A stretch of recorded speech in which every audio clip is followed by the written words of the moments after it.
and welcome to this week's episode of the Dramatic Dream Dragons podcast here on the 5-Star Network. I am, as always, your host, Sondre Björn, and we are a podcast all about Dragon Gate and DDT Pro Wrestling. Today I'm only joined by Dylan. How are you doing, Dylan? I am feeling fantastic right now. We are on the verge of Halloween. One of the best holidays, I would say, right now. So I'm in a good spirits. You know, you got the Halloween season coming up. Got some candy. I got some gummy bears right here. Listen to this. You hear that? It's a bag of gummy bears I got. The funny thing is, I'm looking at this. It claims to have 12 flavors. But I looked at this thing, not a single blue gummy bear. So I feel like I got ripped off on that end. Very shameful of them for doing that, but still very happy to get the gummy bears. Very happy to get the Halloween. And I'm not talking Halloween Havoc on NXT. I'm talking Halloween right now. Dressing up. Phantom of the Opera. I got the mask. I know what I'm doing on here. Gonna help out, volunteer, trick or treat, give some candy out. Oh boy, lots of fun stuff coming up. As I said off air before we started recording, I went to a Halloween party yesterday because Halloween is during the week, so everyone in Norway, in my city, decided that we're just going to celebrate Halloween this Saturday. And I went dressed up as Stone Cold Steve Austin. It was a pretty easy dress up. I just put on a black t-shirt and some shorts, and I'm bald, so it's easy. But yes, I had a lot of fun time, and a lot of people who were very did a very good job with their costumes were like, "Oh, you're just really lazy," and I said, "No, I am a wrestler." Did you give anybody a hell yeah? I said a lot of hell yeah. But yes, Norwegian Stone Cold. That is who you are. That's who you were born to be. Yes. But yeah, it was a fun time. We are recording on Sunday because I had busy times on Friday and Saturday. So yeah, before now today we are 1 week ahead of Gate of Destiny, Dragon Gate's show that they have been building up to for what seems like almost 5 months now. Like it feels like they have been building up to this show since Big Boss Shimizu came out and confronted the Reiwa Big Six. Yeah, and I think that's why, like, this match has actually hype to it. Yeah. It on every show where they interact with each other, they just add so much more hype to it.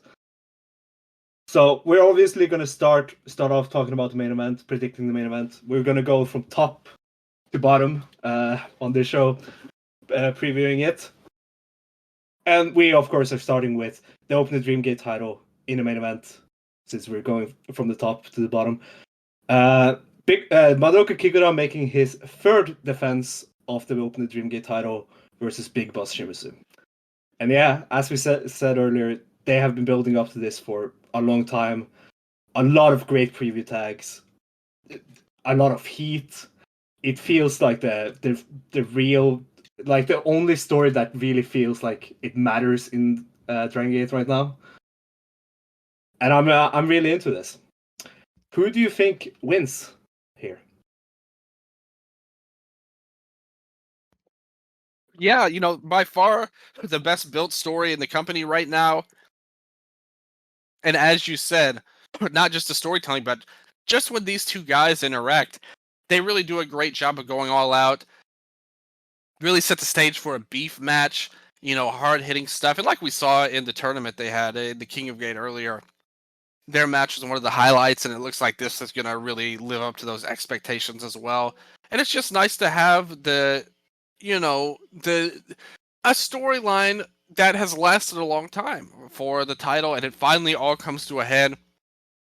And it makes it feel like the biggest show they've had since Kobe World a few months ago. So I really love the build up to this. I think they've done a really great job both the build but also the wrestlers. It's not like a very complicated storyline, but it's just worked. How they've been able to do it, it's lasted, it's drug things out, and now it's finally happening.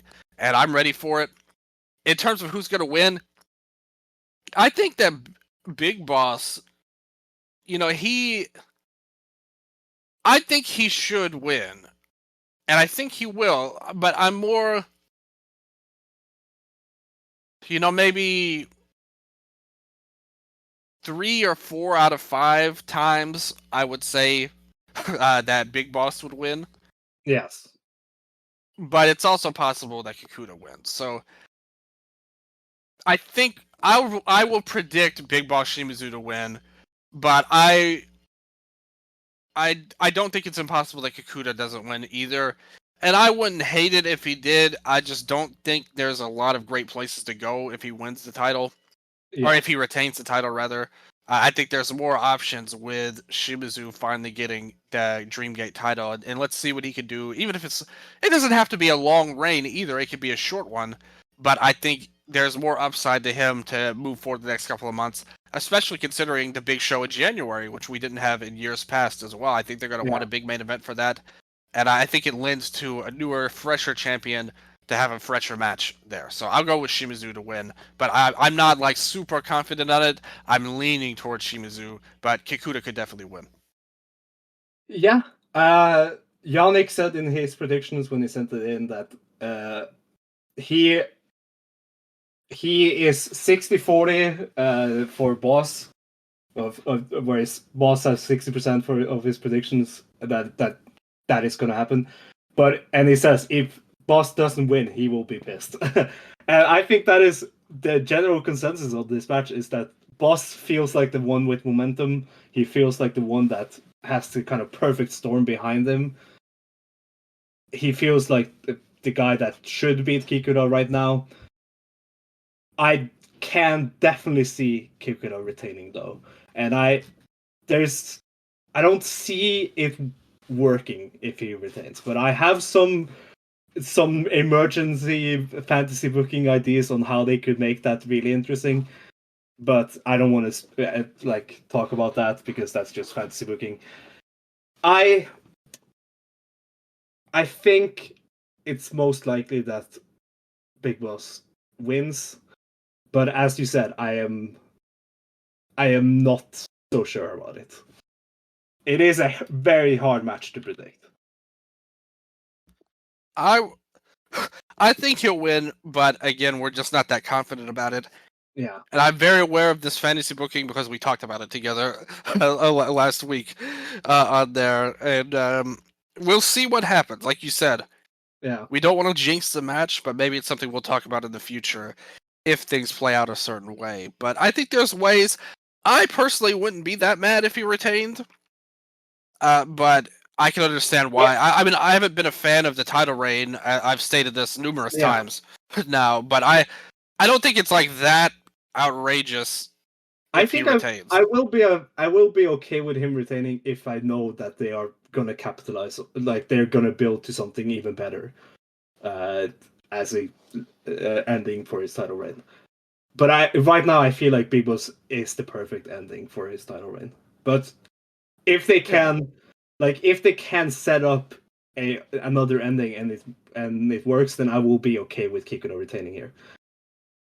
But I am really hyped for the match itself. I think from the preview tags alone, I think they have amazing chemistry. The singles match they had in the King of Gate was amazing. So these two will have a great match. That isn't an easy prediction to make about the match.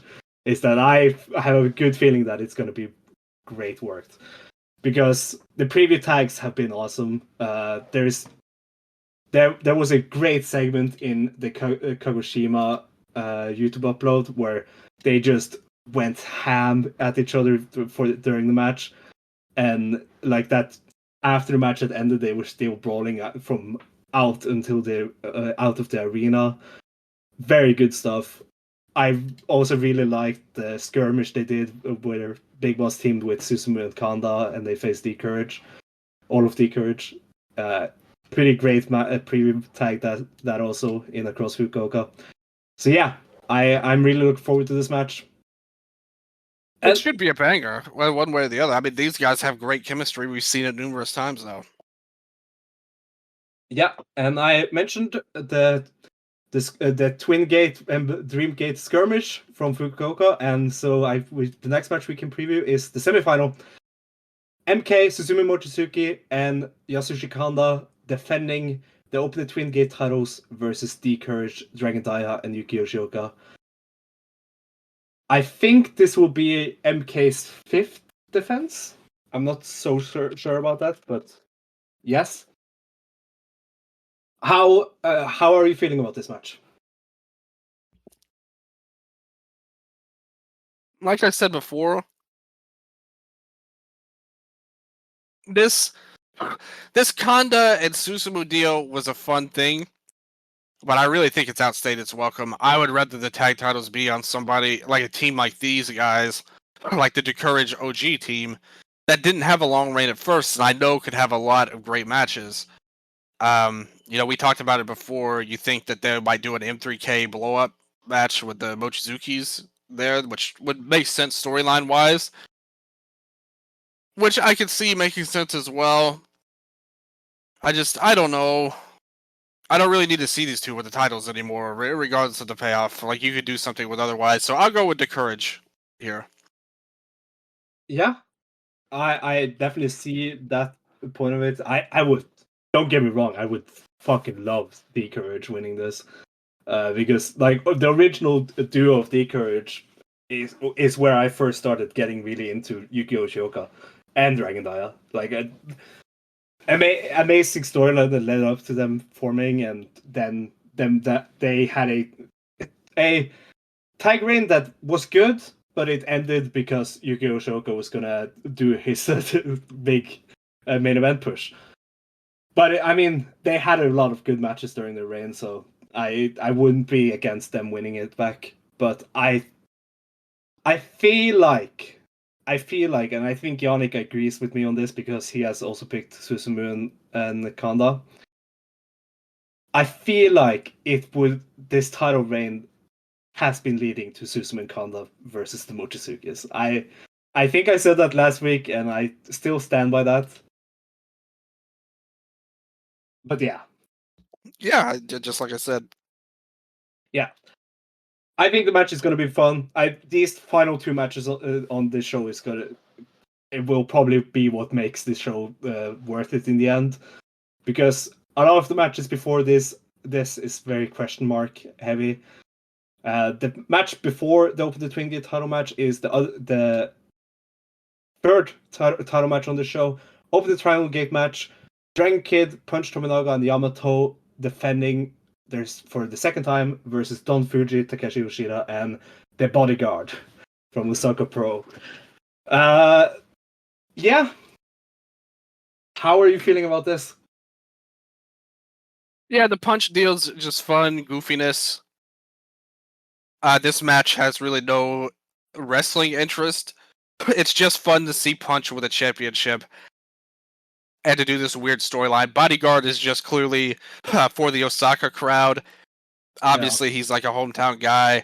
Help draw it's fine. Like I have no passion or interest in this match really, but it'll be fun comedy, which is totally fine to have on an indie card and a mid card role. And it's just, it's the Triangle Gate. It's not the end of the world if we go on this little detour for a while. I kind of, like I said, the idea of this isn't that dissimilar from when Kanda won the the Twin Gate titles earlier in the year, where you have, this low ranked wrestler who's been terrible for years, and now he gets success, and let's see what comes of it. So I like let's. I mean, I don't think this would be a good match. Obviously Kanda and Susumu had great matches early on in their run.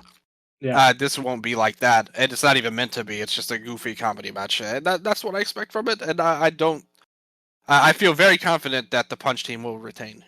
Yeah, I agree. I feel like the Punch team will probably lose them at the Korakuen following the show. That is on the 9th. So that that is just the vibe I get. But we move over to Yannick also picked Dragon Kid, Punch, and Yamato to win this, so we all predict the retention here. Then there is a 10-man tag, Natural Vibes, Casey, Jackie Funky Kame, Jason Lee, Strong Machine J, and UT.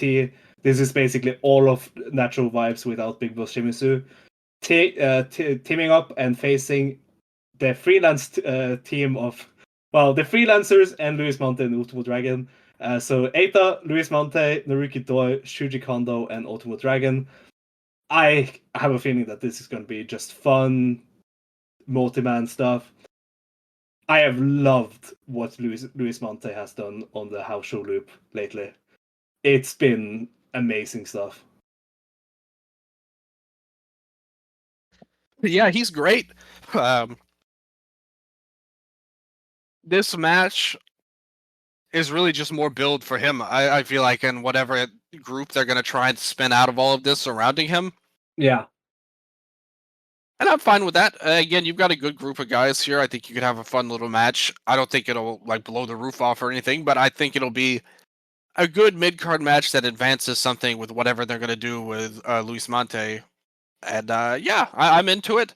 I really like what he has done all year, really, but even now that he's come back, I'm interested to see where they go. I wouldn't say I'm over the moon with what they've done so far, but I'm excited about the possibilities. I think they can get me there when things get formulated a little bit more than just the kind of stuff he's been doing, which is just good matches so far. It's nothing like super substantial storyline wise, and hopefully we can get there in the future. Yeah, but his matches have been really fun though. Him and Jackie Funky Kame especially have been the ones shining in the matches they have faced against each other. Because they always have had good chemistry and they keep doing it now. I really want to recommend the Kagoshima YouTube upload between Luis Mante and Yamato versus Jackie Funky Kame and Strong Machine J. One of the best YouTube upload matches this year. Such a recommend. Definitely fire up the DRAGONGATE YouTube and watch that. And it's only 12 minutes, so. Yeah, it was good stuff. But still, the best part was at the end of that video when they had brought the kid in and Ben K showed up. It was very heartwarming, in my opinion. Yeah, of course. I'm looking forward to this. Who do you think wins, Natural Vibes or the Freelancers? I'm going with the Freelancers. Like I said, I think this match should only exist to build up Luis Mante and whatever group his friends are that they surround him with, which we think will be Yamato, and maybe Dragon Kid could be one of those guys you can see in there. Yeah. I wish Eita, but that's not gonna happen. And I mean, in this match, you get all like the random people that aren't around that much. Oh, Doi, Shuji Kondo, Eita. Yeah, Naruki Doi doing the all Japan Junior Battle of Glory in November. So what's Eita doing? I don't know. Is he still feuding with Hayata? I think Daga's doing that right now. Oh, okay. But they switched out one RED guy with another RED guy. But yeah, Monte pinned UT, I think is how this match went. I agree. Monte gets put over here, heading into his handicap match versus Seabrats the week after. It makes sense. Speaking of Seabrats, they are Kai, Hyo, and Shun Skywalker are teaming up to face Yoshiki Kato, Mochizuki Junior, and Masaki Mochizuki. Pretty interesting deal going on here. The match itself, is nothing, but the story here is Mochizuki Junior and Yoshiki Kato teaming up. They have been doing it a lot lately, and it's because of one simple thing, and that is the fact that the day before this show, they are going over to New Japan Pro Wrestling to do a dark match, I think. Isn't the Frontier Zone dark matches kind of? Yeah. A dark match at Power Struggle in the same building as this show, actually, where they will be teaming up with Strong Machine J, and they will face some exes, some opponents to be decided. Pretty cool stuff for Kato and Junior. I wish it I wish it wouldn't have gotten the dark match treatment, but a lot of these Frontier Zone matches always are in the dark matches. So Yeah, last month they had guys from Freedoms and DDT. yeah, It's something new they're trying out to get some indie guys a bigger look. Maybe get a look at some different people they might want. I don't know. Like, I don't really know the purpose of it, but it's a cool little thing though. It gives, like I said, some guys a little bit of a bigger spotlight, get to be in a bigger building, yeah. and get some New Japan mean, fans who maybe it's the same building as they're wrestling in on Gate of Destiny. So, but maybe some different fans that yeah, wouldn't have seen Dragon Gate yeah, will see them now in New Japan. yeah. They will get some mainstream attention here. Pretty. I think that's cool. I did a little like recommendation tweet about these guys for the New Japan fans that follow me on Twitter. That never had heard about these guys. I think Dragon Gate. I don't know if they were the ones that chose who to send over, but Kato and Junior and Storm Machine J is a pretty good trio to send over there because you get the legacy name of Storm Machine J, who is also one of their higher mid carders right now in that could be a main eventer in the future, and they also get two people in Kato and Mochizuki Junior who they know they are going to push as main eventers in the future, but they aren't at that stage yet. So they will be showcasing the future of Dragon Gate on this show. And Yeah, I think we'll be will be fun to see what happens in the future. Like I said, it's not just DG guys; they've done it for multiple companies.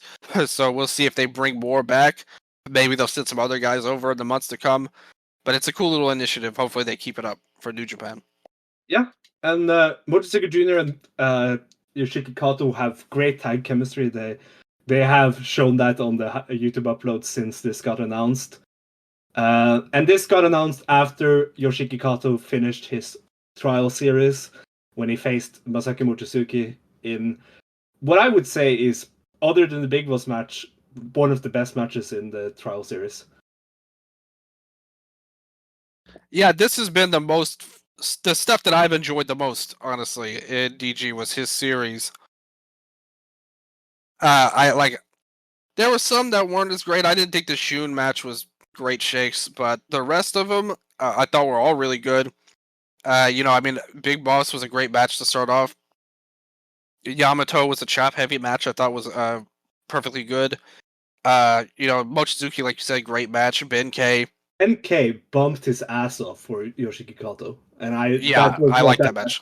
That was what made that match really good. And Masaki Mochizuki also just a different style than any of the other matches because, of course, he was facing Masaki Mochizuki. But it was also really fun to see like Mochizuki grounding him down, basically. Yeah, a pretty good trial series for Yoshiki Kato, and I like that it all led to him and Mochizuki Junior announcing that they will team up and go to New Japan for this one match. But they are also teaming up on the house show loops. Do you think this can lead to something of Yoshiki Kato maybe joining M2K, or him and Mochizuki Junior leaving and finding something else to do? Yeah, it's been speculated that Mochizuki Junior and Masaki would break up somehow or split apart. It hasn't happened yet, but this is a nice little way. You might be able to catch something here. I don't know if they're ready to really go too far with Kato right now, but I do think that he's a great prospect, and Mochizuki Junior, obviously, we all know how great he is. Still really young, it seems like he's been a big guy. He's cooled off a little bit in terms of their booking and stuff ever since his injury happened. Earlier in the year, there was a lot of talk about him, being on the dark match on Kobe World and everything. Or not even on dark match, rather. I think that they could be something good, but I don't think they have big plans for them right now. I think this is something maybe to look forward to in the future. And right now, undercard tag, I'm all for it. Maybe we'll see in the future, but right now it just seems like a cool thing to get them into New Japan. And they, like you said, they got good chemistry together too. Kato, a big guy. A Junior, a smaller guy with big kicks and great charisma. Really like them together. Yeah, a lot of fun matches on the house show loops, as I said. I recommend, again, from the Kagoshima upload. It is one of the best YouTube uploads this year. But I definitely recommend the match Yoshiki Kato and Mochizuki Junior had versus Daiki Yamaguchi and Ryo Tanaka on that show. It was a 5-minute sprint, but it was really fun. Like it was under 5, or just under 5 minutes, so it doesn't even make the cage match rating scale. But definitely recommend that because you got to see that Kato and Junior work well as a team. Here at Gate of Destiny, I feel like this match where they are teaming up with Masaki Mochizuki versus Zebrats is just made for Shun to pin Mochizuki Junior and Kato or Masaki getting mad at him. Yeah, makes perfect sense. We'll see what happens in the future with Zebrats. Obviously, we got to look forward with the Monte situation. I could see Kato being a guy that they throw into Luis Monte's faction in the near future as well. Yeah, So I think Shun will pin Kato here, and maybe they could do something in the future with that. yeah, that could also work. Yeah, Yannick also predicted Zebrats here, so all Zebrats prediction here. Then we have the Open Brave Gate title match. Ishin making now his first defense of the second reign versus Ryo Tanaka. Yeah, as we said last week, it's pretty cool that Ryo Tanaka gets this big spot in Osaka Edion. Like that's pretty awesome for him. And I think the match could be fun. Yeah, I mean, I really like Tanaka, has a ton of upside and potential, even though he's so young. I've loved everything I've seen of him. We mentioned it before, he kind of has a T-Hawk-ish like level of vibe to him in the ring. I'd really like to see him grow and see where he could go in the future. Yeah, And you can see that they see it too, to put him in a match like this so early on, to go for the Brave Gate. We talked about it last week, him dropping the title to KZ. It was fine. Like we talked about it last week. yeah, Like I said, it was fine. Just a little fun little swerve, since they had to. Fuda had the injury. We knew where it was going. I didn't love how they did it with Tanaka. Like yeah. with Horiguchi getting the win and then passing it off to Tanaka, I thought was kind of silly. But it's fine. I like seeing Tanaka in the match. No doubt that Ishin will win, but hopefully Tanaka can get a good match here. Yeah, I we all predict Asian. Yannick, of course, predicted Asian, so it wouldn't make sense for Tanaka to win here. Unless they are just really behind him as a Brave Gate champion. Sure, why not? But yeah, Asian is the most likely. I think the match could be really fun though. Then the opener is Gold Class Benkei, BB Hulk, and Kota Minoura versus Genki Horiguchi, Kagetora, and Problem Dragon. Nothing match Gold Class wins. Yeah, just warm Yeah. up the fans. But I like seeing the older guys have a little bit of fun with the crowd, so I'm for it. Yeah. Yeah, this should be a fun show. I am really looking forward to it. Next Sunday, exactly in 1 week, on the 5th of November, from Osaka Edion Arena, live on the DRAGONGATE Network with English commentary, which is really cool. As it should be. Like, this is their biggest show since Kobe World, in my opinion, just in terms of build up. And it's the one I've been most excited about for sure. Yeah. But yeah, that was DRAGONGATE. Now we'll move over to God Bless DDT, because they had their show, God Bless DDT.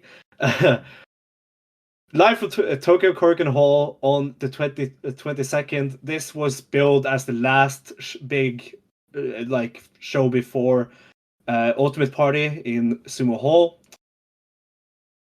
I thought it was a pretty fun show. A lot of fun stuff was had, and yeah. How first of all, did you watch this show in full? I skipped the Dino match. No! Yeah. No, why? That was good. No, it wasn't. It No, was don't try good. and lie to me. Don't try and lie to the listeners right now, I'm not Sondre. even kidding. I'm not even kidding. It was really fun. And Yannick agrees with me on this. I know because I watched it with him. But I don't want to see like he's the same guy. Like I don't know why y'all say like, oh, he's so different on his own. No, he's not. He's been this way for 20 years.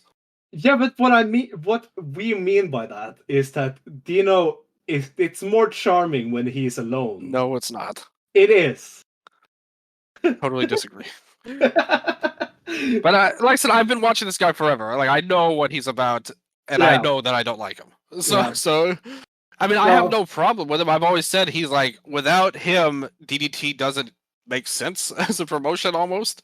So I mean, I get it, but I don't want to see Okada like in this. I want to see Okada wrestle good.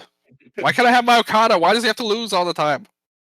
Yeah, true. But yeah, the show opened with the dark match. Masahiro Takanashi and Antonio Honda defeated Sumo Takao and Yuni when Honda pinned Yuni with a modified leg clutch hold after 7 minutes and 53 seconds. A preview for the tag title match on Ultimate Party, and that was the only thing this match did. I mean, I'm not really that looking forward to Roman Stone versus Masa and Honda, so this didn't do anything to change my feeling on that. The only good thing about that is there's no possible way it could be worse than the Damnation versus Romance Dawn match. That is very true, very true. Yeah. So I'm for it. I'm into it because of that reason. Because the match we saw was so awful before that anything would get me hype in comparison to it. Yeah. Then we have a return of a legend in DDT. Mikami returned to have a special singles match versus Kazuma Sumi, where he won with the Swanton Bomb after 5 minutes and 57 seconds. So they build this match as Mikami returns to the DDT ring, going against Sumi, the man who is said to be his spiritual successor. Who said that? No. Yeah, let's say that's not true, but okay. That's not true, but okay. Like, apparently that is his new gimmick. He is the spiritual successor to Mikami. Okay. I mean, sure. Why not? Does it make sense? I don't know. No, it doesn't at all. I don't know why. What do you think about the return though? The match? Oh, the match was a nothing match in my opinion, but it's nice to see him back. And I like Sumi. I could get down with this Mikami run. I mean, he was important. I mean, a long time ago, Yeah. like 20 years ago plus to the company. So it's cool. He was important to the company when they were like in micro indie. Like they were in indie for real when he was around. Yeah. Well, him and Toba were like, and we've seen Toba a bunch in DDT, so why not? And like, I prefer this use of Mikami than whatever the fuck he was doing in Seedling earlier this year. We don't talk about that on the show. But yeah, I know I'm fine with it. It doesn't really make sense, but I'm fine with linking a new guy to a legend. Like, oh, yeah. Like I mean, just say it gives maybe older fans something to latch onto. I mean, on his own, Sumi doesn't have anything to root for really, other than he's just a good young wrestler, the likes of which there are 5. Like, more of besides him in the company. Yeah. So at least gives him a little something. Yeah, they haven't said anything about Mikami showing back up, but he said, like they haven't announced it yet, but he said after the match that he wants to have an Extreme title match. Yeah. Which, okay. Him versus Hirata could be really fun, so. Yeah, didn't he say something like, "I'm sticking around for a little while longer," like or something like that? Uh, Yes, I'm fine with that. and I also think he was the first Extreme Champion. If let me Yeah, check. that was like 2006 or something. Yeah, Like, 2000. Yeah, first champion 2006. Mikami. do you know who he beat to win the title? Let me check. Toba. No, wait. No, it was American Balloon. Oh, wait. Okay. Yeah. And then they lost it to the Star guy. Wow. Why not? Why not? One day we will do our Mikami retrospective episode, and that will be a lot of scummy matches. Like, Yeah, if we can find any of those yeah, matches. yeah. I really liked I. It's like only him that does this, the Mickey Boomerang 619, and I really love that. I really love that move, but it's only him that does it. They're like where the opponent is kneeling and he does the 619 to them, but they're Yeah, sitting kneeling. It's really yeah, cool. like yeah, they were like an indie. Like him and Toba were really super linked together. Back then they were called the Suicide Boys, right? Yes. So like and that's kind of his deal. He's like this crazy guy at the time, kind of like a Mao now would be more accurate. Yeah. Maybe the spiritual I, successor. I think Mao is the spiritual successor to Mikami, not Sumi. Yeah. Yeah, but Mikami was a good wrestler though as well back in those days, and it was like I said, it's hard to explain because DDT was so. Even now is nothing compared to how just weird DDT was back Yeah. when Mikami was around. It's like a whole different world, even compared to the DDT we know now. Um, so there's no real good like comp to him, really, like or anybody. Like remember when we did the DDT DG show, we talked about. I was talking about Poison Sawada Julie and Yeah. all of that. It's like that's another crazy guy that would never exist today in DDT, and to call back to that, I mean, I don't know if it means anything to any fans nowadays, like from a business perspective, but I'm sure to Takagi, this is kind of cool. Like, oh Yeah. yeah, Yeah, of course. like I remember like these days when we were like a nothing company, like nothing indie, nobody came to our shows, but we were doing this insane stuff, and we built ourselves up as this kind of company that was so unique and Yeah. outrageous, and they're it's a fun thing. Like it's a really cool thing to go back to the past, and yeah, and I'm fine with him getting a match with Harada. Like that's going to be so crazy that Yeah. no matter who faces Harada, I'm sure we'll all enjoy it Yeah, pretty that's much. true. But That's true. yeah, for it to be Mikami is kind of a cool thing if you're an older fan. After this match, they also did the DDO Grand Prix reveal, like of the blocks and stuff. But I think we'll save that until we've run through the matches on this show. That Yeah, we'll yeah. talk about the deal. But yeah, then it was Daisuke Sasaki, Kanon, and MJ Paul of Damnation defeating Tetsuo Endo, Toyo Kojima, and Rukia. This was mostly just a preview of Daisuke Sasaki versus Tetsuo Endo for Ultimate Party. Kanon pinned Rukia with the Sleepy Hollow after 9 minutes and 25 seconds. Damnation match, nothing to say. Please retire, all of you. Please retire. Oh, even Rukia, or are we just talking No, about they're fine, Damnation? but Damnation, please retire. Okay, Yeah, the well, other ones are fine. I'm sure this must have been such a like weird time for you when you watched the show, because you went from seeing one of your least favorite guys in DDT, Daisuke Sasaki, to seeing one of your least favorite guys that is coming to DDT in Ikemen Jiro. He is back in DDT and he has renamed himself to Kuroshio TOKYO Japan. What the hell does that mean? I don't know what that means. I don't he said in the promo with the GM that he said, I left Ikemen in America and now I'm Kuroshio TOKYO Japan. Please call me that. I came back yesterday and Takeshita told me that the guys in DDT are great and we have Ryugoku Sumo Hall coming up. So I want to face them. And he immediately said, "I want to face Takeshi Masada. Take-chan has told me that you're pretty good. I now want to face you in Ryugoku Sumo Hall." And the match was made for Sumo Hall, Kuroshio Tokyo Japan, formerly known as Ikemen Jiro in NXT and in DDT, and All Japan and all the other places he has been. Yeah, Wrestle One, versus Takeshi Masada. So yeah, he's back.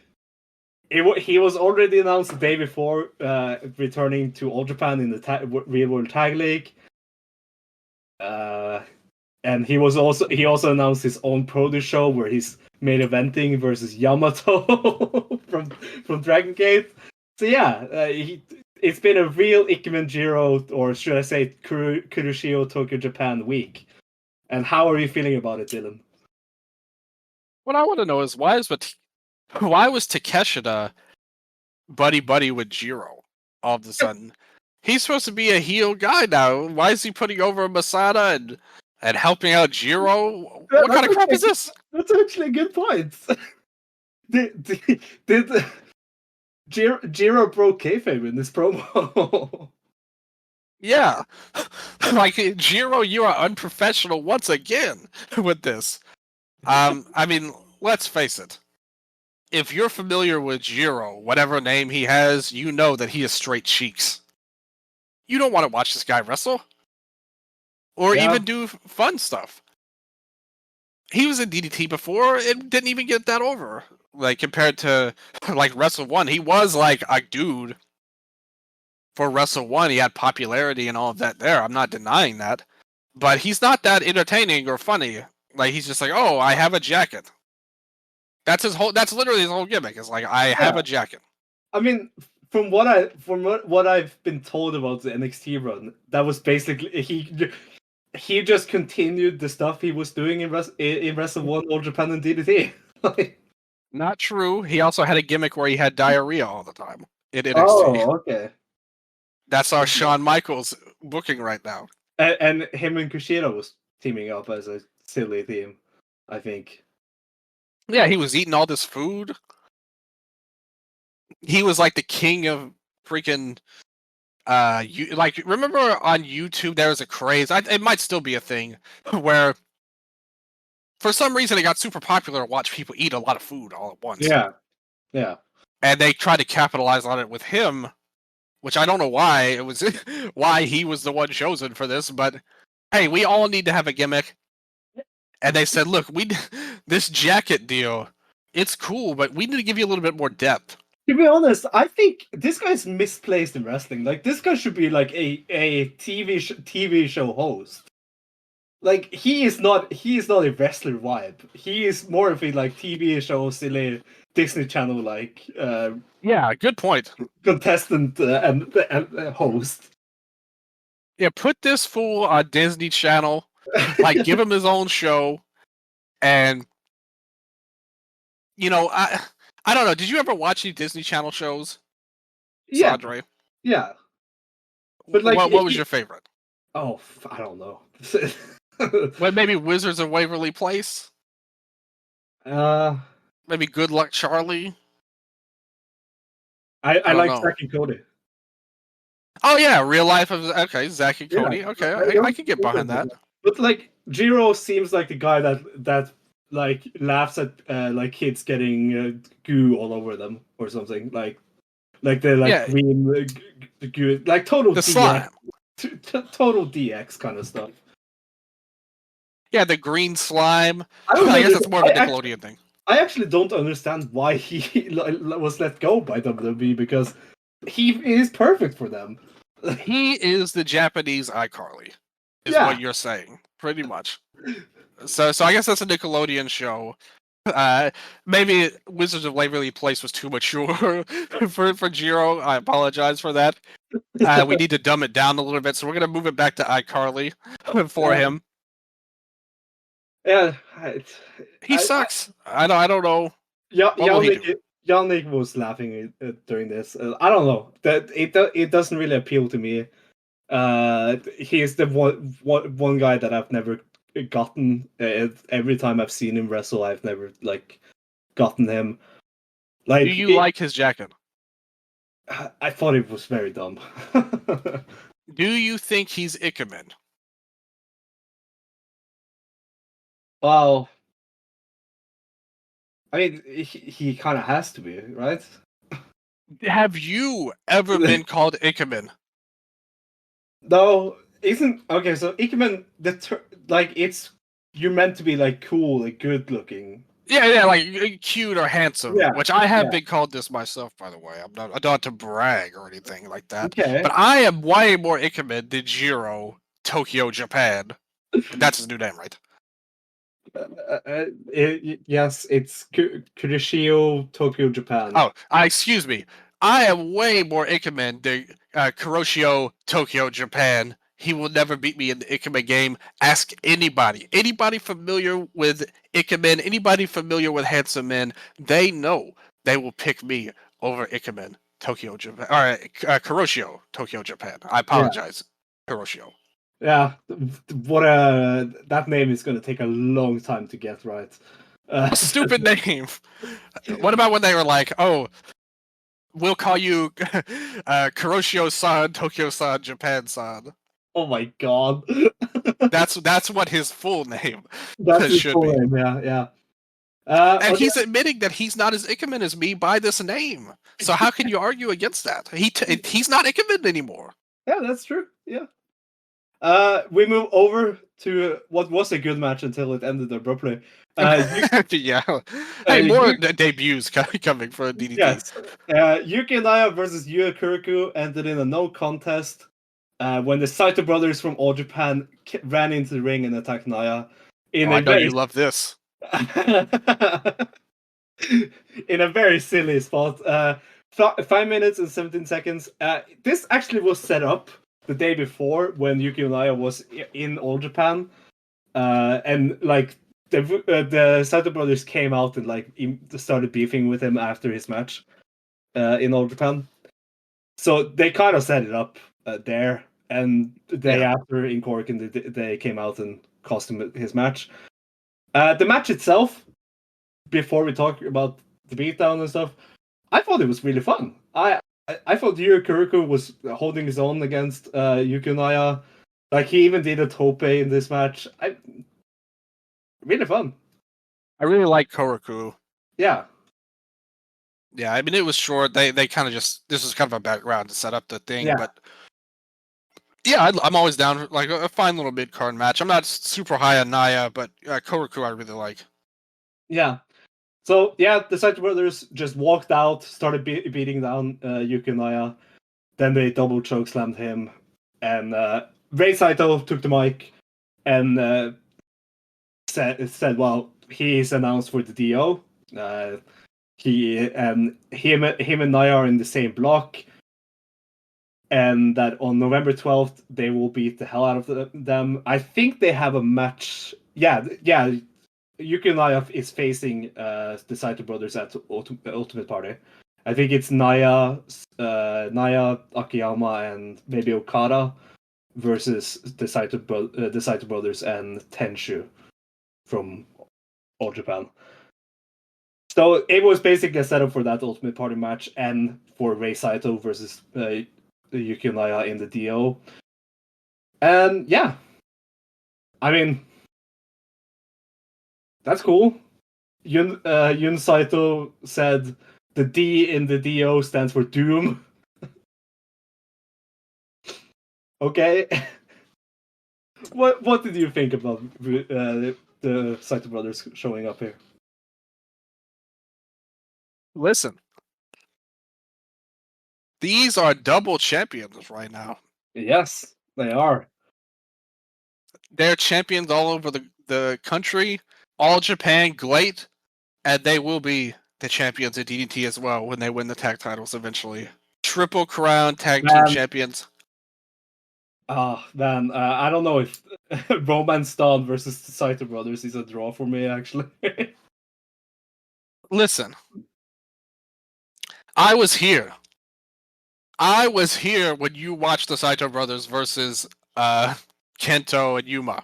Yes, I mean, I will admit that since last week, I have taken a turn on the Saito brothers. I have turned around in the boat, and from I was sailing down. They are they are mid river, and I have turned around and said the Saito brothers actually pretty good. And we are going to see that tested in DDT. Yes, they did good against Kento and Yuma. And How will they do against Yukio they also Daya? did good versus Honda and Yuma on site on the Korakuen before this show. Yeah, that was good. Like, I will admit that I the Saito brothers have definitely turned me a bit around on them. Do you like the theme music? Oh yeah, I mean Dream Warriors. that's always been the best part of their team. Dream Warriors. Okay. Go on. But yeah, we'll talk Amy, about if you're listening, I know you're a huge fan of 80s rock. You need to give us your review of yes, Dream Warriors as a theme. yeah, for sure. Yeah, we'll talk more about Rei Saito being announced for the DO after we have to run through the show. But yeah, fun setup. Then we move over to the Dino match, which you skipped. I don't want to watch this. I thought it was charming. It was Yu Nakayama, Danshoku Dino, and Makoto Oishi versus versus Kazusada Higuchi, Akito, and Yusuke Okada. When Dino pinned Akito, Dino's team won when he pinned Akito with the Danshoku driver after 7 minutes and 52 seconds. Very, very, very silly stuff here. A lot of fun stuff for me. I thought it was charming. I'll admit that I really liked this match. Dino already was against teaming with Akiyama and Okada. He said he felt Okada wasn't worthy of teaming up with him or something like that. So he got Oishi to switch place with Okada. Aww. And yeah, it was fun enough. I'm gonna turn to the one cage match review left by Paka B here. Okay. He says, and I quote, "I'm not sure what the pre-match discussion was about, but it was definitely hilarious for the Korakuen Hall crowd, and resulted in Makoto Oishi and Yusuke Okada trading teams. So clearly you did not make this up, or this is your burner account on here." Yeah. Okada was not happy, which he should not be. Yeah. It was a match involving Denshoku Dino, so it has all those pheromones related gags, including Kazusada Higuchi trying to headbutt Dino's butt. No, not trying. He headbutted that butt. Cool. Okay. See, listen, you're not gonna setting the record straight on cage match right now. He didn't try to do it; he did it. It was a shoot headbutt to the butt. Ooh, I'm gonna have to see. How does this rank on the shoot headbutt lovers scale? Dino got the win with his inside his underwear power driver on Akito. Of course he did. Yeah. Of course he did. So wait, Okada didn't lose. It was Akito that took the fight. Yeah. And he got his revenge on Akito for taking away pheromones. I'll admit that I find the pheromone sticks more charming when it's just one guy doing it. That I just find it more funny when it's only Dino doing it. Listen, you are completely free to have that opinion. There's no one that can arrest you for this. That's not how this world works. There's no laws against liking these matches. True. I'm not saying this was like a 4-star, 5-star match. anything. I'm just saying it was charming for what it was. Oishi started a really fun chant saying "We want asshole." It was just fun. But I mean, nothing too special. What do you think Meltzer would give this match? Oh, like 1 star. I think even Meltzer wouldn't get this. Then Chris Jericho sent in a video message I it skipped was over kind this. I of don't know what he said. it was kind of weirdly placed that after Dino, randomly Jericho shows up on the screen. Yeah, he said he of course was talking about Takeshita. He said, "You have established a great legacy, but now you've joined Don Callis and attacked me. I'll give you a gift, the best match of your career, Takeshita. On November 12th, you're gonna But that's face not the best." true. On November 12th, you're gonna face the best Chris Jericho. That is also not true. Yeah, that's also a lie. I'm looking forward to returning to Japan, and you will leave Tokyo knowing that Jericho is the greatest of all time. Chris Jericho is Ichiban, and you, Takeshita, are a Bakeru. Yeah. So many lies in one video. Yeah, like Jericho saying I'm gonna give you the best match of your career, and you're gonna face the best version of Chris Jericho. That is not true. Saying he's Ichiban. I feel like Lyra Valkyria right now. When they brought that up, her tweet from like 10 years ago, where she was like, "Chris Jericho just said he was the best in the world. I'm out." And listen, NXT women ball knowers now. Like they know ball. Apparently, we didn't know it. Yeah, I mean, I'm out. I'm just like her 10 years ago. He is not Ichiban. Much like Kuroshio is not as Ikemen as me, Jericho is not Ichiban. That is a lie. That's all cap. it's weird that all of the build for this match have been like, have they referenced that they are facing each other on AWTV? Of course not. Like, like, like Takeshita is just a background character in the Don Callis story. Yeah, he might as well be nameless goon number 2 at this point to Don Callis and his blasphemous Last Supper, and Will Hobbs as well, and Ospreay. They're all in this dumbass group. Weird. Yeah. Hey, hold on a second. Let me stop that. Let me just say one thing real quick. Fuck Don Callis. You suck. And I don't ever want to see your goofy bald ass on TV ever again. Fuck off. Fuck off, Don Callis. Just wanted to say that. Yeah, I mean, my feelings on Chris Jericho versus Takeshita has not changed. I'm okay. Like, I don't really care about the match, but I think it's a smart match to have because it's gonna draw people. Like, it will be a sort of draw for Ultimate Fighter. Yeah, for the foreign fans, like, why not? I mean, there's no shit. Like, there's no. Like, what's the downside in it, really? And Other than. When Jericho shows up on the screen in Korakuen, there is a lot of oohs and ahs from the crowd. So yeah, and he's a big star. I don't have any problem with it from a business perspective. It's not like if I ran DDT and Jericho was like, "Hey, I want to have a match at DDT," I'm not gonna say, "Nah, I'm not doing that." I'm gonna say, "Hell yeah, like let's do it." Yeah. And, I just wish it was, as a fan, I would rather see Takeshita face somebody else. And I get the feeling, you mentioned him coming after this video coming after the Dino match. I really get the feeling this is going to be Jericho, like, doing every kind of DDT trope that he knows. And, like, that's what this match is going to be. He's going to, like, this guy's in a midlife crisis, okay? He's not here to have good matches. He's here to live his fantasies of being this indie worker, just like if he showed up in PWG. And now he's going to do a DDT match, which is going to endear him to...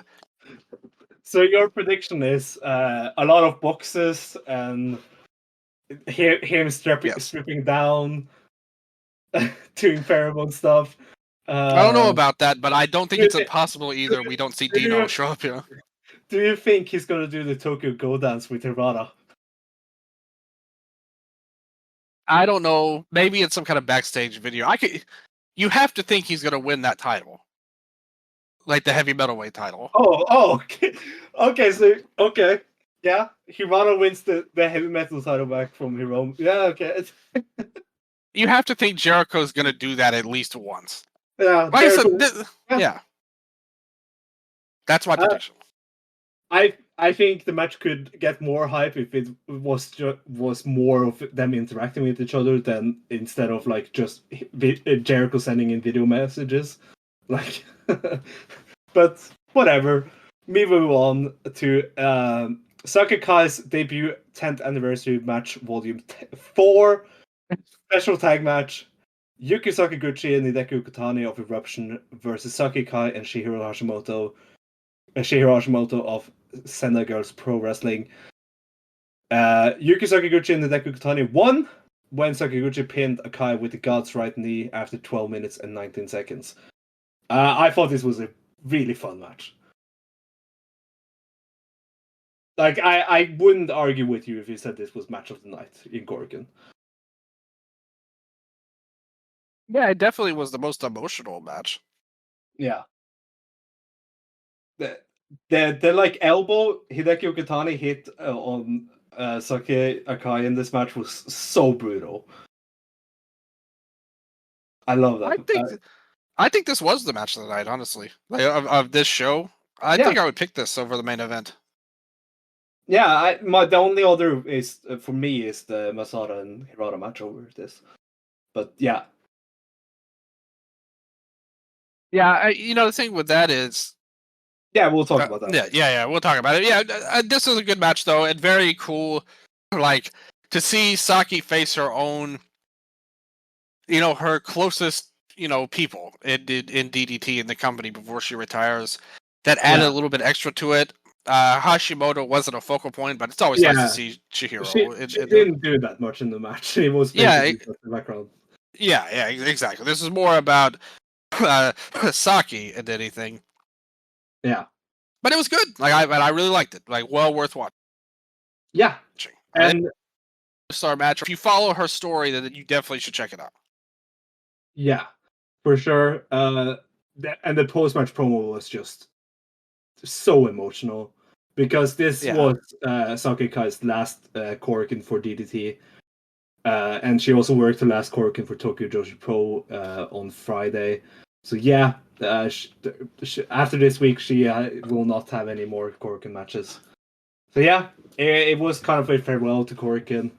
And the promo was so emotional. Like Hashimoto immediately went over and hugged her, which was really cool. And what Saki Kai said to Okatani was so it really hit, because she was crying, and she said, "You feel my tears and take it with you, Okatani. I have no worries about you. I'm so glad you joined Eruption, and please take all this emotion to the top of DDT."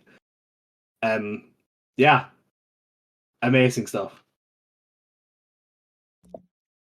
Saki, much like Lyra Valkyria and myself, is a ball knower, because she could not let her career rest until she beat Yuki Arai one more time in Tokyo Joshi Pro.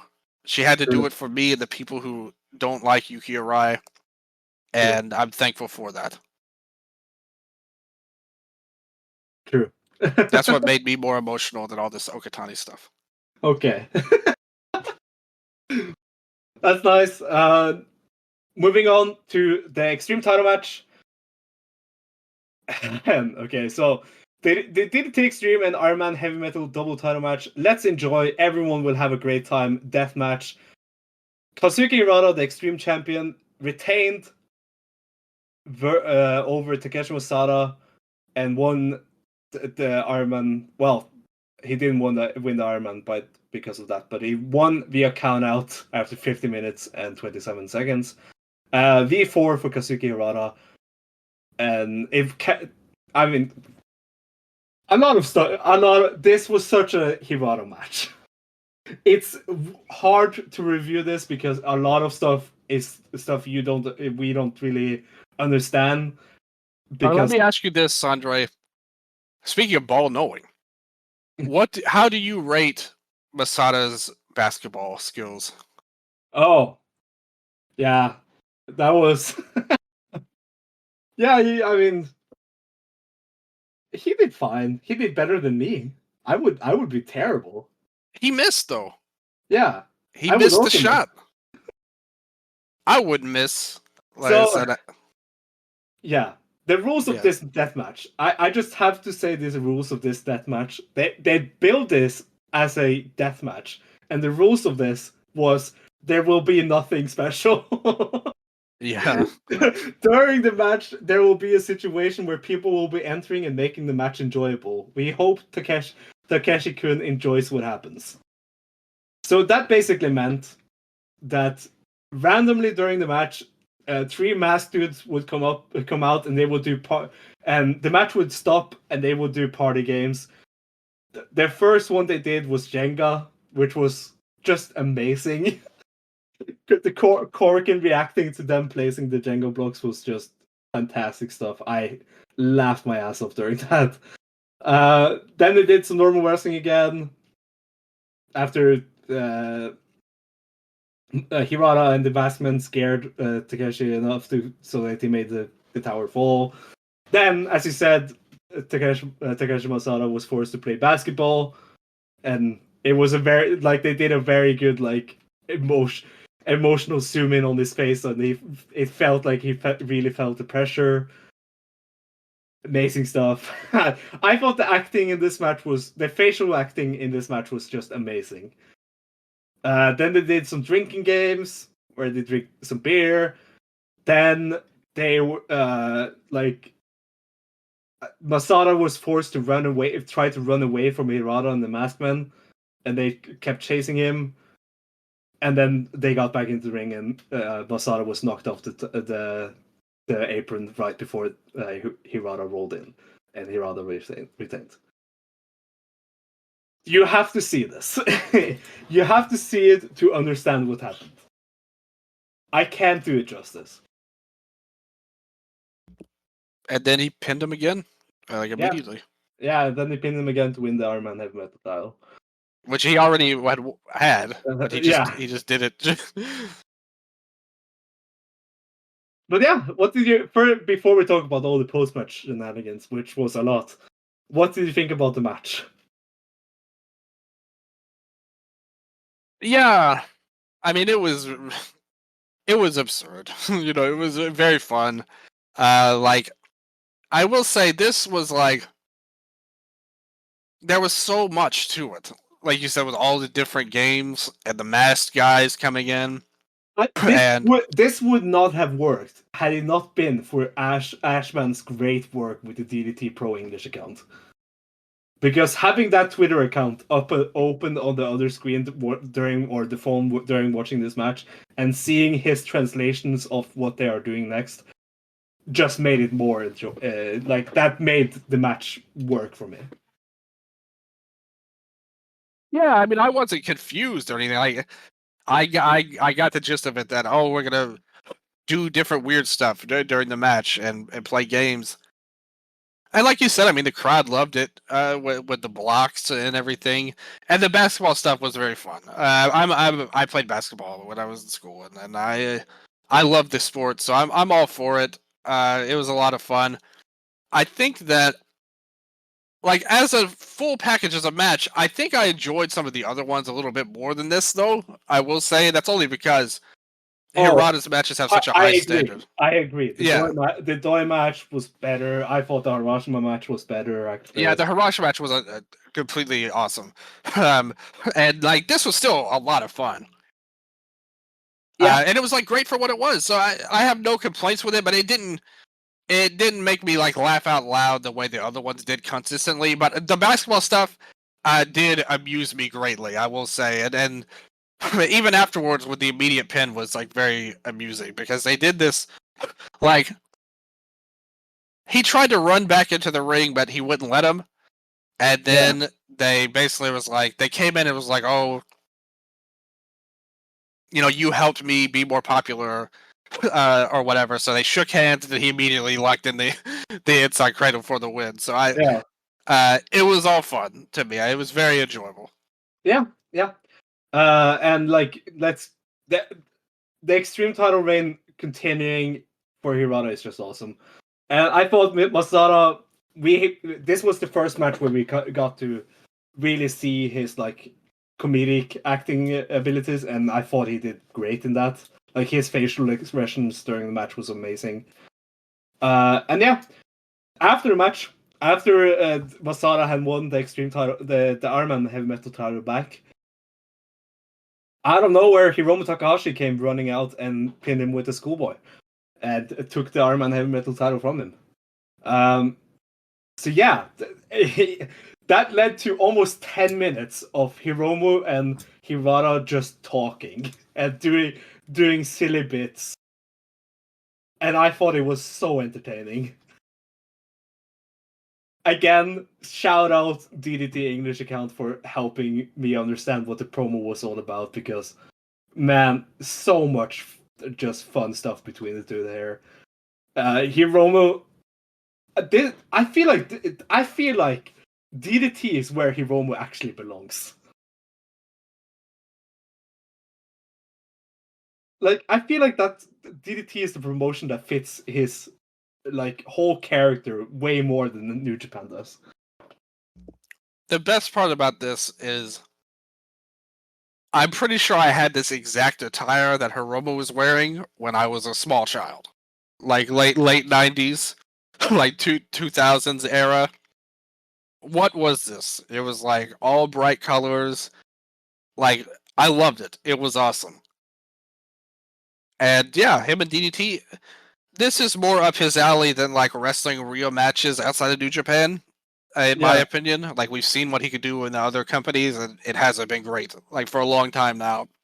But this is something like completely ridiculous, something that he knows he doesn't have to take seriously, and he can just have fun with it, and against a guy who is a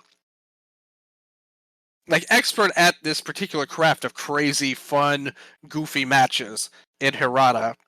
I think it's perfect, and they're going to have an extremely entertaining match when they get together. Yeah. And their whole promo was about them not having a rule for their match and trying to decide what the rule was going to be. They still haven't decided, but the match has now been made an Iron Man Heavy Metal defense for Hiromu. He already has lost the Iron Man Heavy Metal title twice. Once to his own phone first, and then Sumi Sakai won the title from the phone, and then Hiromu won the title back from Sumi Sakai. So I mean, Hiromu is doing silly bits with this in New Japan. I think in the Korakuen New Japan had this week, the Super Junior Tag League, he did a lot of the guys tried to pin him for it. Yeah, that happened. Yeah, and yeah, he did this thing with Sumi Sakai in the New Japan Strong Show over in the States. So yeah, he's having fun with the title. It gives it's fun to see Hiromu running around with Iron Man, and I mean, I think the role for the Iron Man is just as long as as long as it ends up with you before you come back to DDT, you could do whatever the fuck you want with it. And why not? Why not? Really fun stuff. I am so hyped for Hirata versus Hiromu. Like, I think other than the main event, that is like my most anticipated match on the show. It's gonna be just so funny, and I have high expectations for it as a comedy match. Like you said, just to see it happening, it's crazy to see Hiromu in this DDT setting. But knowing that it's Hirata that's doing it is gonna make this epic and so much fun to watch. And like you, it's arguably one of the most anticipated matches along with the main event and Saki's last match as well. Yeah. And then the main event of this show was a preview of the world title match, the openweight title match on Ultimate Party. It was Road to Ultimate Party 2023 special tag match. The KOD openweight champion Chris Brooks and teamed up with Harashima to face Yuki Ueno and Mao. Brooks pinned Ueno with the praying mantis bomb after 22 minutes and 11 seconds. Pretty interesting to see Brooks pin his challenger in the last major show before Ultimate Party. How do you think this spells the end for Chris Brooks? No. Okay. I just. I mean, Yeah. Ueno to me is like frozen as a challenger. I don't have any interest in him. The match will be good, but I don't think there's any chance he'll win. And maybe he will, but even then, I think it would be a dumb move to end Brooks' title reign for this. This was the first like Brooks like Korakuen main event in a long time I haven't been that big of a fan of. Like I thought this match was fine. Like it wasn't anything. It was good, but it wasn't like this blow away preview for the tag for the title match. Yeah, it was good, but like you said, nothing special. Yeah, like I did. Like I went in to this. When I went into this match, I had the exact same feelings about Ueno versus Chris as I had after the match. Like it didn't build up the match even more for me. Even though I thought they did some good stuff, and I think the match is going to be good. I don't know. Yeah, we know that these guys are talented. There's just no reason to be interested in it. Like beyond that, there's no story hook or like any real reason to think it'll be like a great title challenge. Like, I don't get the sense the title's in jeopardy at all. It just seems like something, maybe they wanted to do and wanted to have this match here, and they didn't really have any other real options in their mind, maybe. But I don't know. I didn't like it when it was announced, and I don't like it anymore after this match. Yeah, I just hope Chris Brooks retains. I don't feel It would be like stupid if he didn't. Yeah, I don't feel like this is Ueno's time. Yeah. No, not at all. He hasn't been built up at all. Like for months now, like months and months and months. Yeah. What was the last thing he's done that you remember, like a big win? Huh? Oh, the last big win he did? Oh, yeah. The D-O last year. Exactly. Like that's the last time he really did anything. And that led to him losing versus Higuchi in a good match, but like nothing special. It was a fine match. And we'll see what happens. One of the weaker matches in Higuchi's fantastic reign. So yeah. Yeah.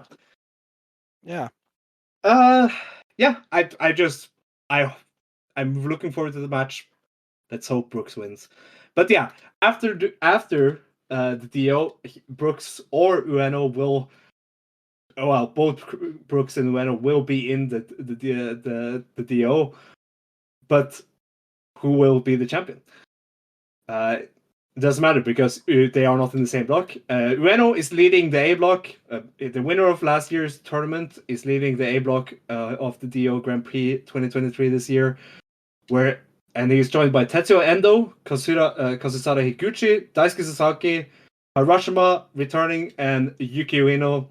Yuki Ino, former Yuki Sexy Ino. Now it just says Yuki Ino, so I expect him to be not pheromones here.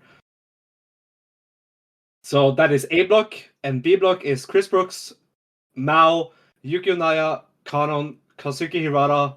Hell yeah. It's so awesome that he's in the D-O. And Rei Saito of All Japan. So yeah, how do you feel about these blocks? Yeah, there's some ups and downs.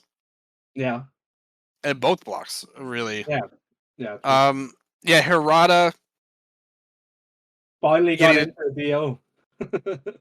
Yeah, he was in there before, and he actually wrestled a little bit more serious. So I always bring up him versus Endo. Had a great series a few years ago. Unfortunately, they're different blocks now. But he'll probably do his comedy gimmick. I don't expect him to wrestle too serious. Otherwise, Brooks is obviously going to have to carry the B block to me. All of his matches will be good. I think it's up to him and Mao and Hirata. Yeah, Hirata will be fun. Brooks will be good wrestling, and Mao will be something in between. Yeah. Ray Saito, I just think it's weird. Of Yes. all people in all Japan, why would you go with the tag guy who's Yes. known for his his brother team? Yeah. It's weird.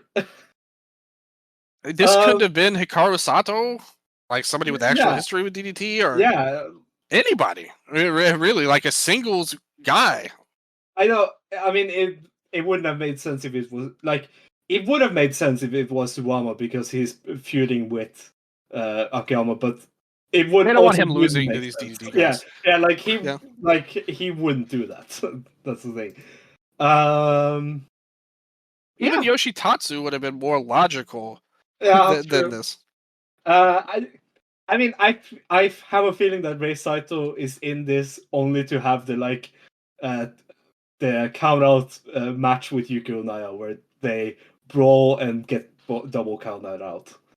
Like He's here to be a big guy, which yeah, they don't have in this and they, tournament, which they've had in the past. I mean, he's here. Okay, a big name. No, a big size, Oh, Naya is there's no big. Yuji Hino, there's no Okabayashi. Yeah, but You want a Naya, big dude. Naya is big. Nah, it's not as big as Rei Saito. They will treat that as a heavyweight brawl, though. Yeah. Yeah, I guess so. I see that B block is going to be every Conan match is going to be like, oh man. like Oh yeah. Yeah, And I'm not a big fan of Naya personally. Like I know that he's one of their projects, yeah. but I actually think Ray might be a better wrestler than him. To be honest. Yeah, well, we'll see. It'll be proven in this tournament. What about the A block? Yeah, A block. The thing with this whole tournament that's a problem with literally everybody outside of really Rei Saito and maybe Hirata as well. All of these guys are just old hat. Like there's nobody that's that interesting in this tournament. And I stand by the fact that returning to this and with not the pheromones gimmick anymore will be made a big deal. It probably will, but what was his best match before the pheromones? That's actually a good question. Nobody knows because he didn't have any ones that were that memorable because he's not that good ultimately. So I'm not that interested in him. And I mean, if they want to give him a mega push, I'm fine. I mean, I'm fine with doing something a little different. And he's another kind of power dude, like similar to Naya and Rei Saito we talked about. He's not as big as Naya or Saito, but still. Well, remember last year where Naya had that big rebranding to the character he is now. Yeah. And it led him all the way to the final of the tournament. I Maybe think you can see that here. Ino will have a very similar kind of role here. And if not him, who? Really? Like, Ueno's got the title shot. Higuchi, we've been there. Indo, we've been there. Hiroshima, we've been there. Sasaki sucks. So it's like, why not? Really? Yeah, and if it's like Ino versus Mao as the final and Mao wins, I think that's perfect. Because then we finally get the Mao Dio win that we have been waiting for a long time. I mean, you haven't been waiting for it, but me and Yannick, I think that makes the most sense. I think it gives you a lot. It gives you a lot in the future when Shunma comes back. You could easily tell a story where it's like, hey, I won this tournament without you. And now maybe when you came back, I'm not as successful. You could do a lot of different things. That could be a lot of fun story-wise if Mao wins. And there's nobody that's that interesting otherwise to win. Yeah. So I think Mao's the clear favorite, in my opinion. Yeah, I mean, I said that last year. Like, I felt like last year was Mao's tournament, but they chose Ueno. Yeah, this tournament will be running from November 26th, 2023, all the way to January 3rd, 2024. The first DDT show of 2024 will be the final of the Grand Prix of the D-OH.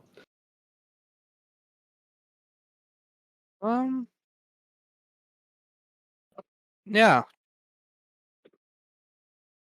And it's pretty much rules out that we won't have a big year-end show in December. That's true, and that's where the Ueno and Higuchi match took place last year.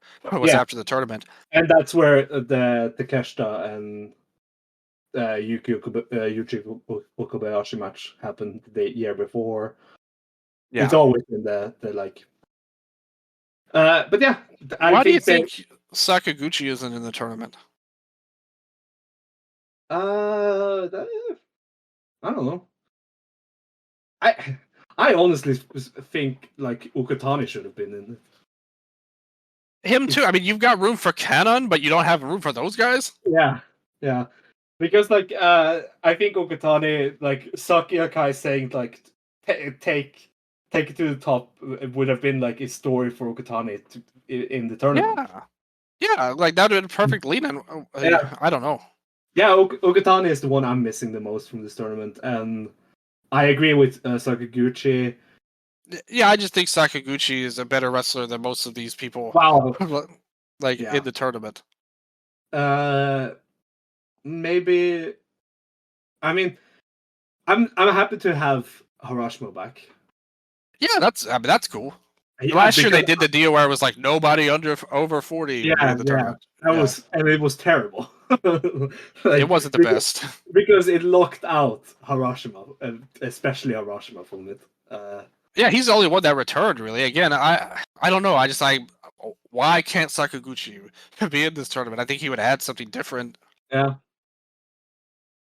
It's so funny because I remember last year when they made that rule, I was like, oh yeah, hell yeah, no more Daisuke Sasaki. And then I realized that Daisuke Sasaki is only 37 years old. Yeah, he wrestles like he's 80. Yeah, that's the thing. He wrestles like he's like this old veteran. Yeah. And he's been around for a long time. Like, that's interesting. Yes. Yeah, he's so young. But yeah, Takeshi Masada is also one that's kind of missing. But then they would have to make the blocks so much more bigger than they are. And I know Yannick agrees with me on this point that I prefer when the round robin tournaments are on the select few people, like, and it's not the entire roster. Especially this company. I mean, really, you're only missing like 2, maybe 3 people, even in ours. And like I said, you could swap out people that we don't like. So like, there's no reason for it to be more than 12. And I mean, as much as I love the Stardom 5-star Grand Prix, I will always complain that it takes a long time because they have their entire roster in it. But it's also like they did such bad job with their the scheduling hurt that more. Like there was the same amount of people in the Stardom as there was in the most G1s this year. There was 1 million people in the G1. Yeah. But like 20 people's fine, but they scheduled it so bad. But for this tournament, I don't think there's any need to be more than 12. Really, I just Kanon. yeah. Kanon, for me, he is the one that stands out the most. Like, why? Because last year he did not have a good run in the DO, and he won't have a good run this year either. I honestly think he's a lost cause at this point. Yeah, I'm not a fan of his, and like Sasaki, I'm not a fan of either. But I at least know he has a history with the company and the fans. Yeah, and as fans, like Kanon's not that over. Like, so yeah. But I don't know. I'm not that hype about this tournament in general. Like looking at these lineups. Maybe your feelings will change in the month between now and when it starts. That's true. Once the tournament starts, maybe we'll see something. But it's just weird. like Rei Saito is your outsider. Yeah. Your big return is Yuki Ino, like completely mid player in my opinion. And like you said, you made a good point. Like last year, the Naya rebrand, even though I don't think he's a great wrestler, but there's no question what they did last year was successful and elevated him. And you have to hope that will work for Ino this year as well. And you've got guys, Harashima, Ueno are talented wrestlers. Brooks is on the best run of his career for the last few months. So there are, and Harada will be a lot of fun no matter what. So there are guys. We'll see. Like you said, you're right. Let's wait and see when the tournament happens. You know what this tournament really missed? It's missing. Who? The Naomi Yoshimura return. Yeah, that would have been cool. God, I every single time I watch DDT, I miss him so much. God, please return as soon as possible. Yeah, he was really good. It is soon. We are approaching the 1-year anniversary of his last match. His last match was the 18th of November, 2022. Man. I just hope he can recover and get back, because we do miss you now. Yeah. Just telling you, his last match was versus Tetsu Endo, and that was during the DO last year, and he had to forfeit the tournament because he got hurt. An entire year without the guy has been hard. Hey, you know what this tournament doesn't have? The shitty American indie guys like Ricky Shane Page and Joey Janela. That is a win. That's true. The GCW talent has gone home. Why do you think Cardona wasn't in this tournament? Oh my god. Because he won't be associated with the company anymore after Mao beats him. That's why. Sounds like a plan. I'm on board. But yeah, that will be that for this show. We will return next week with a special preview of Ultimate Party, and then the week after we will be returning with the Gate of Destiny review and all of that good stuff. And on November 12th, of course, Ultimate Party happens. So in 2 weeks, the next 2 weeks will be busy for the Dramatic Dream Dragons, and I can't wait. Yeah, it's going to be a lot of fun. I can't wait to get to some big shows now. We've kept the ship afloat during these kind of leaner times in October. Now we're getting into some good stuff ahead, and I'm looking forward to talking about it. October and September was pretty low months for both companies. The September was good because of the two great Chris Brooks defenses, but now we're getting back to the big, huge shows for both companies, and I can't wait. November is going to be good, I hope. But until next time, as always, be ready, wake up, and go.